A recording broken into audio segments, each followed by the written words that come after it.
Yo, what's up, guys? So in this video, I'm just gonna go through the 2014 mechanical systems paper.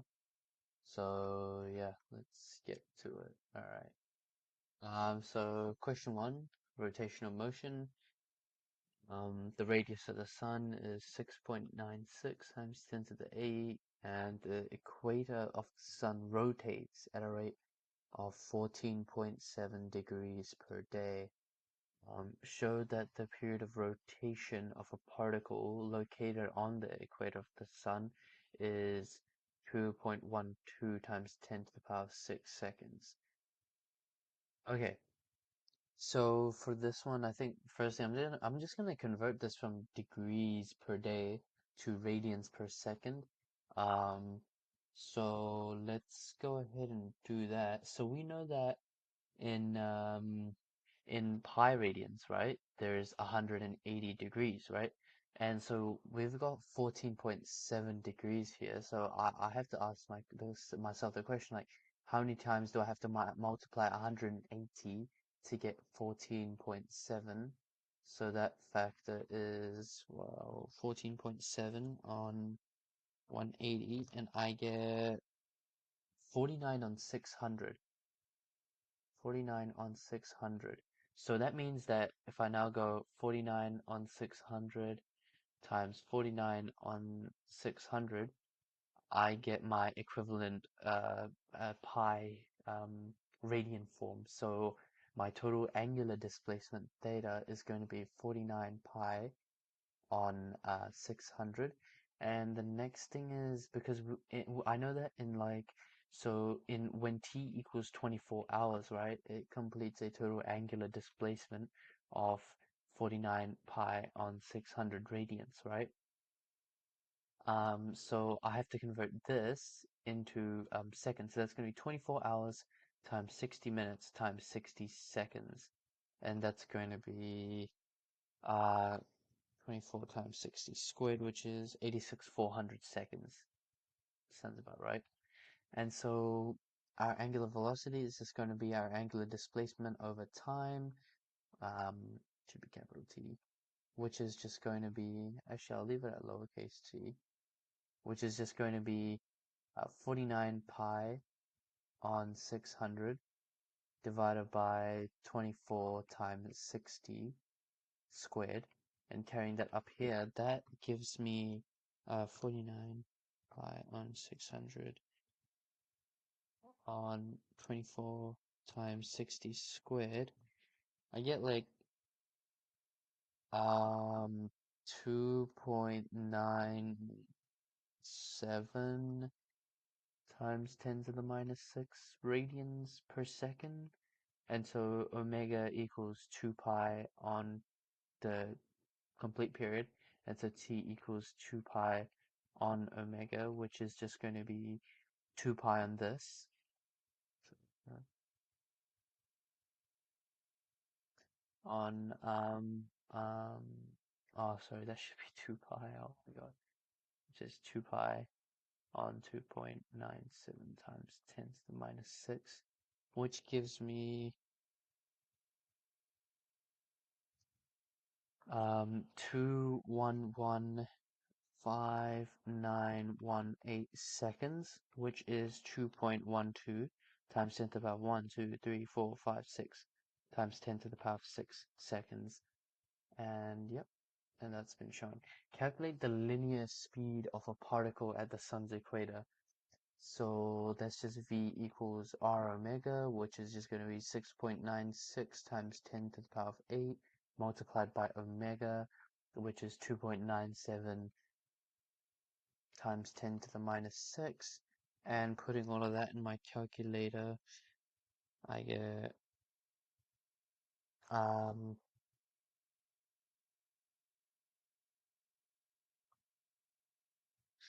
I got 2066.76 meters per second, or uh, uh 2070 meters per second. So that's that one. It sounds about right. Okay. Gravity may cause the rotating inner core of the sun to collapse down to a much smaller radius. Explain how this will affect the angular speed. Okay, so let's just state our assumption. Assuming, let me just zoom in on this to make it easier. Assuming no external forces or torques, angular momentum L will be conserved, right? And we know that L is equal to I omega, which means that which implies that L is proportional to mr squared times omega, right? Or r squared omega. L is proportional to r squared omega because m is a constant. M and the coefficient of m will be a constant, so that's why I just left those out. So in this case, so we can just say as L is constant, decreasing the radius, the radius will cause the angular, I'm just gonna straight up just write omega, to increase. To, hold on. Yeah, as L is constant, decreasing angle, omega to increase. Yeah, I guess that should be about it. Gravity is an internal force in this case. It's pulling everything to the center, so it's not really an external force.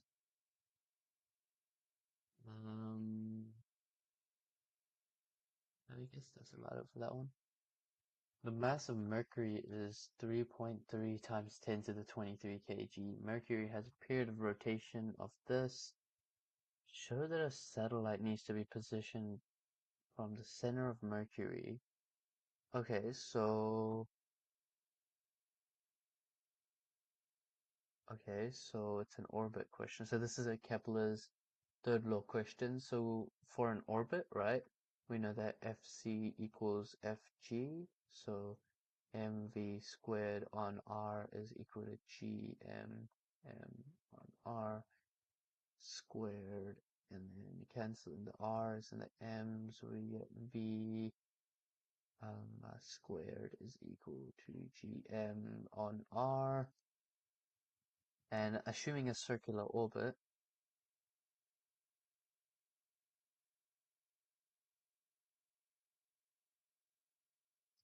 v equals 2 pi r on period. So squaring v will just be 2 squared pi squared r squared on period squared.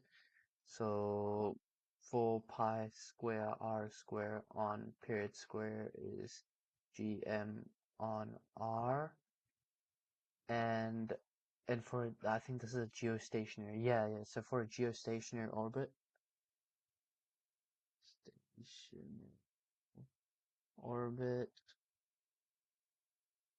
for a geostationary orbit, the period of the satellite must equal the period of Mercury.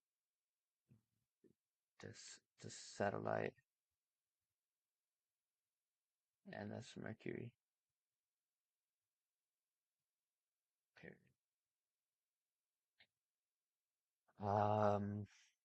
Right. So show that a satellite needs to be positioned this far. Okay, so we're solving for R.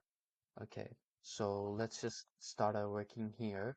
So I can say that 4 pi square, multiplying both sides by r, so r cubed is equal to gmt squared, and so r cubed is equal to gmt squared on 4 pi squared, and so r is basically going to be the cube root of gmt squared on 4 pi squared.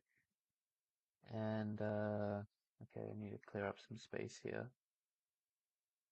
Um,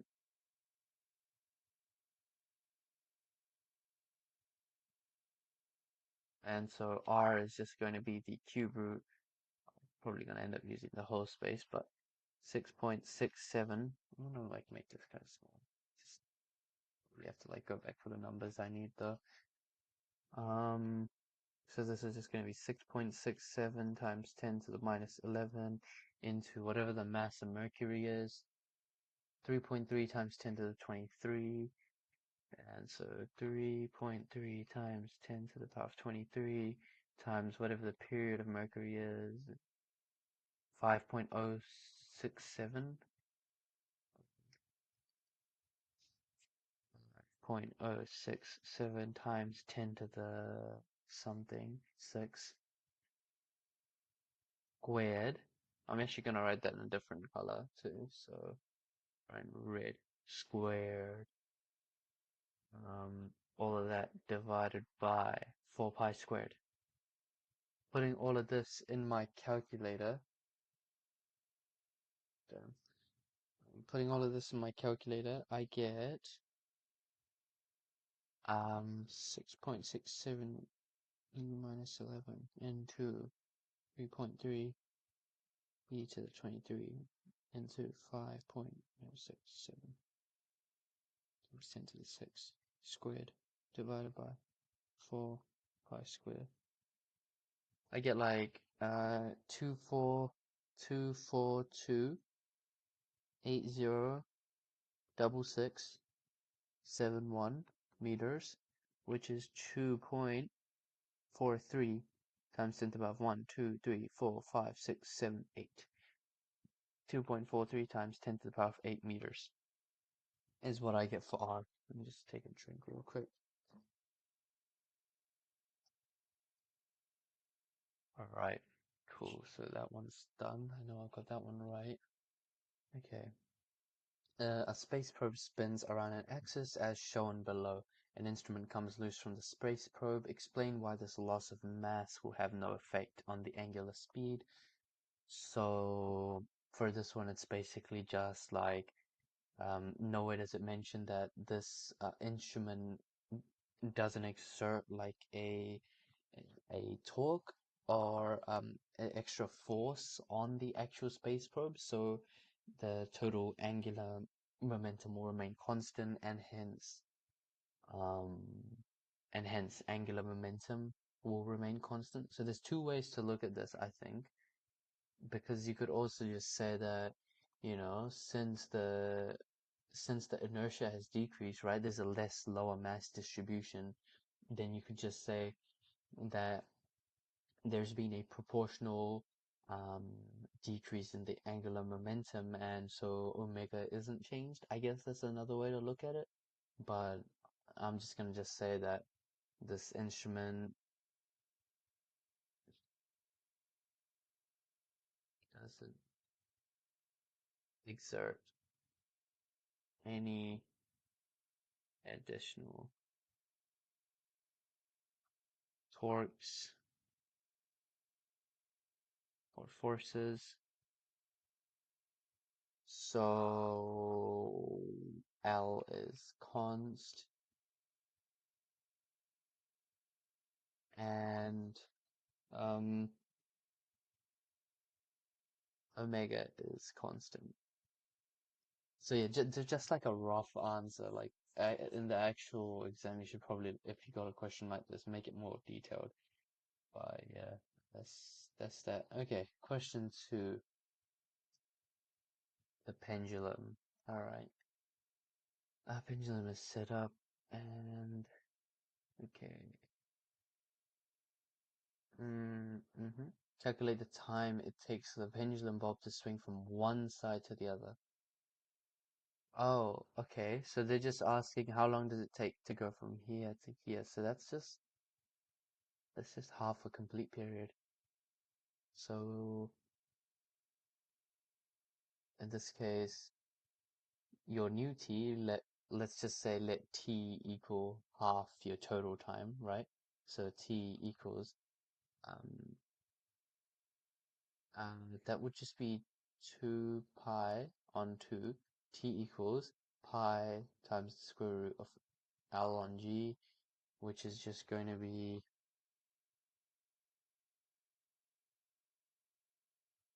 um, pi. Oh, wait, I'm putting my calculator real quick.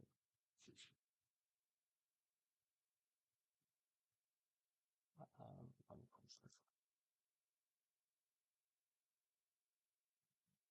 pi should root 1.551.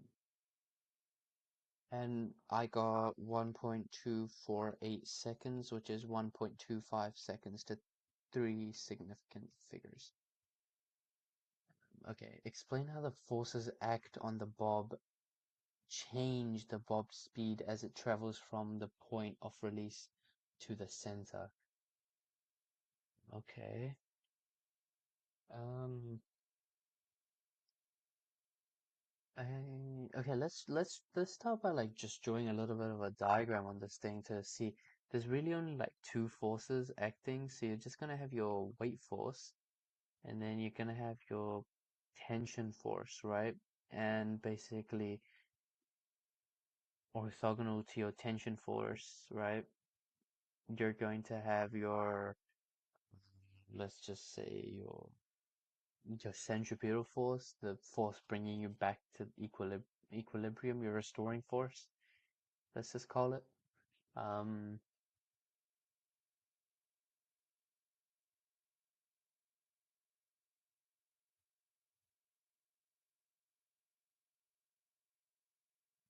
so in the vertical direction, let's start off by just analyzing in the each direction, right?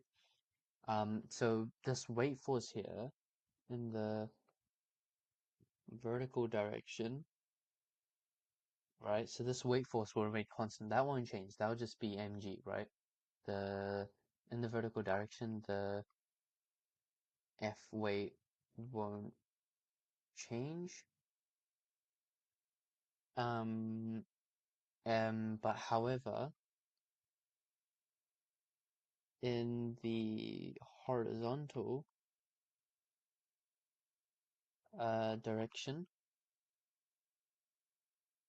horizontal direction, there's a force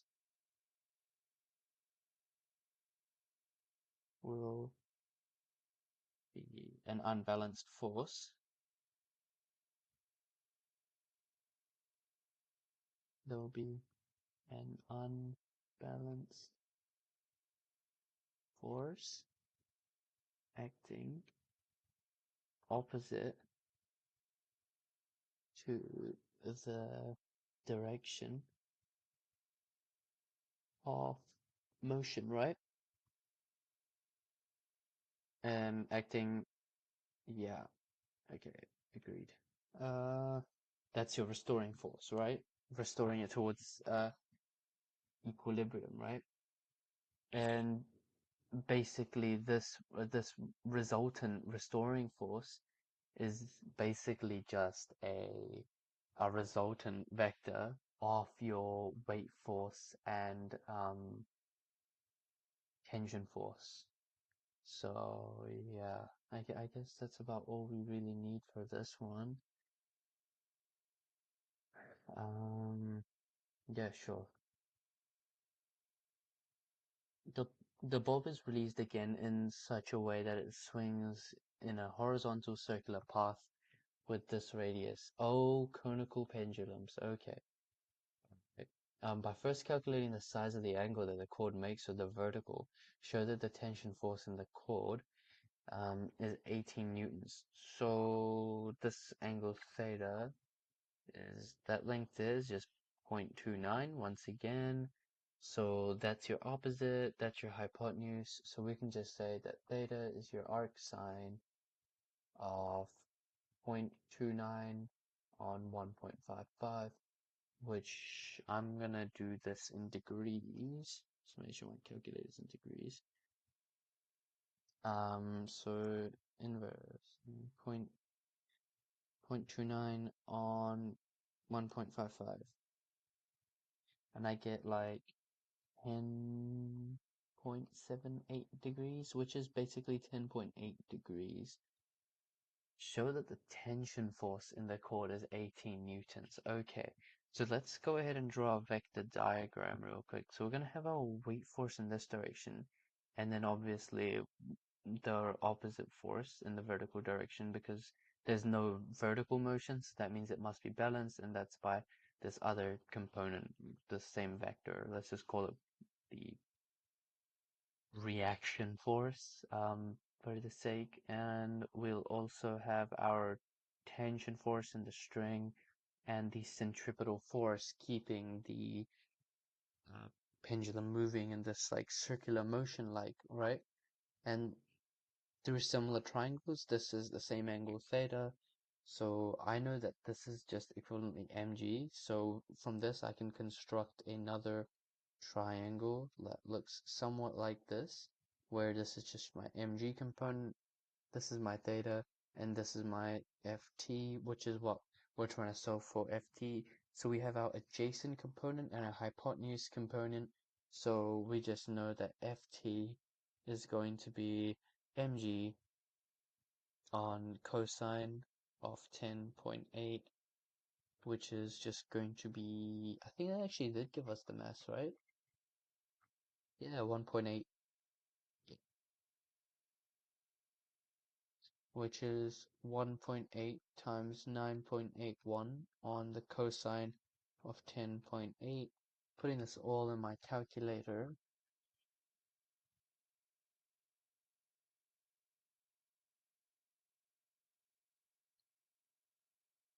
I get like, okay, 17.97 newtons, which is basically 18 newtons, 18.0 newtons. So yeah. Cool. Calculate the speed that the mass must have been given when released in order to maintain that radius. Okay, so the tension force has nothing to do with speed, neither does the reaction force, but the centripetal force does, because our centripetal force equation is mv squared on r. So we can, how could we do this? Let's see. So I could use this mg component. Let's go back to that vector diagram, right? Let's just redraw it like here. So we'd have our, we're now looking for this component here, and this is just my mg, right? We're looking for this component here, and we already know theta, so I can just write that tan theta is equal to fc on mg. So that's basically, that's just going to be 1 on mg times mv squared on r. And so then simplifying that, we get tan theta equals a v squared on rg. So tan v squared, v equals the square root of rg tan theta. Nice. Okay.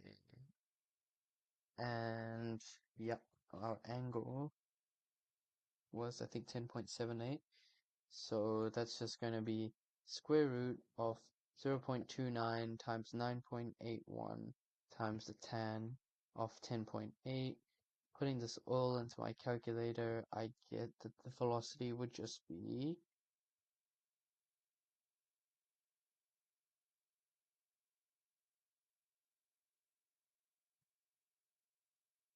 I got 0.736 meters per second, which is 0.740 ms minus 1. Nice. Um, Question 3, translational motion. Okay, so a system consists of two disks, A and B, attached together with a light cord. Slides across a frictionless surface. Disk A has mass of 0.517 kg and 0.684 kg. It's stationary. Okay, so that's just 0 ms minus 1. And show that the speed of the center of mass of the system is 0.521. So we know that our usual equation is m1 x1 plus m2 x2 on m1 plus m2, right? So if you take the first derivative of position, you get velocity. So your vcom is just going to be m1 v1 plus m2 v2 on m total, right? Or m1 plus m2 in other words. And so that's just going to be 0.517. Oh my god. Okay. To 0.517 times 1.21 into, oh sorry, no, that will just be plus 0.684 into 0 on 0.517 plus 0.684. Putting all of this in my calculator.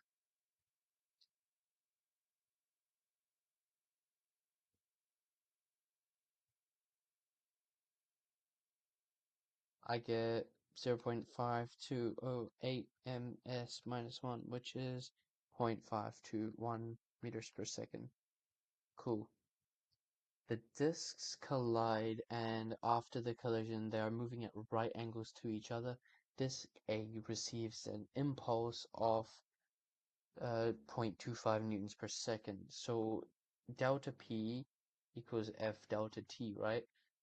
So in this case, its impulse was 0.25 newtons per second, or its change in momentum was this. So the delta P is just basically going to be your PF minus your PI. And in this case, our PI of B was actually 0. So the delta P is actually just equal to PF. So that means that PF of, let's just call it of B, right, is equal to delta P of B, right? So PF is equal to M times VF, and for velocity, it's just going to be PF on M, which is 0.25 on 0.684. Should be that. Let me actually put the high sheet. Let's see, that should be right though. I think that's right. 684. Yep, and I get 0.36549 meters per second. Cool. Explain your reasoning. Yeah, so basically the impulse, right? Just in this case, how could I put it into words though? Like, I don't know if I'm supposed to do that actually. But yeah, in P initial, right? This term was 0, so therefore this delta P is whatever it's received after the collision. Assuming momentum is conserved. But yeah, right, let's move on to the next part. Determine the size of disk A after the collision. Okay, so let's determine our total initial momentum. That's just going to be m1v1 plus m2v2, which was I remember this term was 0. So initially we had, oh, let's see, how was it? Okay, it is moving straight in that direction. Um, and multiplying 0.157 into 0.121, 1 point into 1.21, I get 0.62557. So that means that if you remember clearly, the initial momentum was in this direction, right? And then after that, A went on to be orthogonal to the motion of B, right? So we could just resolve these vectors. If I bring that one up there, then the vector would look like this. We would have, if I bring No, so if I bring that vector up there, right? So then I would have that, and then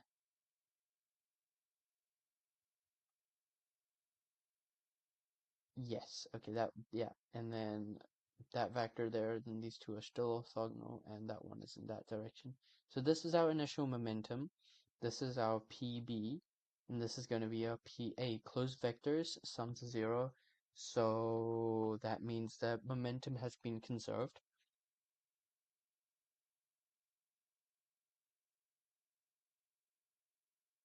right? It's constant or conserved, basically. Not constant, actually, it's conserved. That's right. Oh, that's still.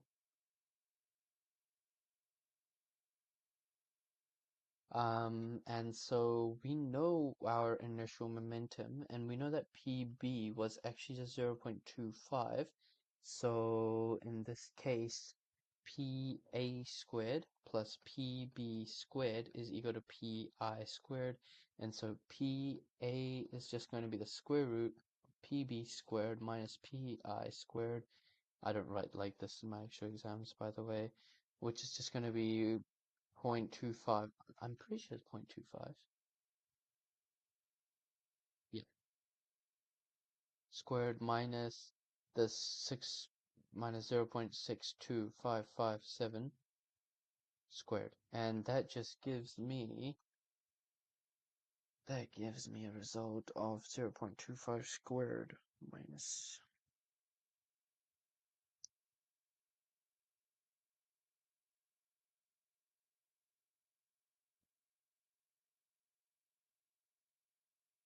That can't be right. Oh, no, I made a mistake. Oops, we don't talk about that. Yeah, I completely, totally did not get my rearranging wrong. That should be pi squared minus pb squared, my bad. So that would just be the square root of 0.62557 squared minus 1 over 16, which is, putting on my calculator,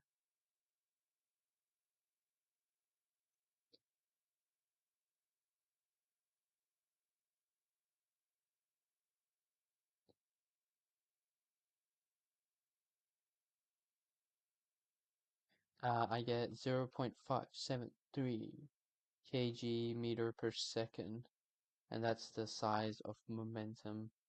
Should be right. Yeah. Okay. All right. Cool. The disk continues to slide until the cord is fully extended and they change their speed and direction. Explain why the momentum of the system must be conserved. Okay, let's see. I think at the start. Yeah, yeah. So they said that it slides across a frictionless surface, right? So I can just say we can start by saying because the disks are on a frictionless surface,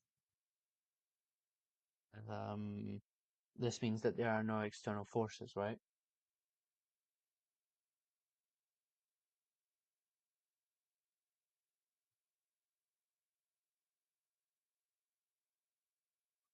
But I also noticed that it was like attached by a string, but that's like an internal force though, right?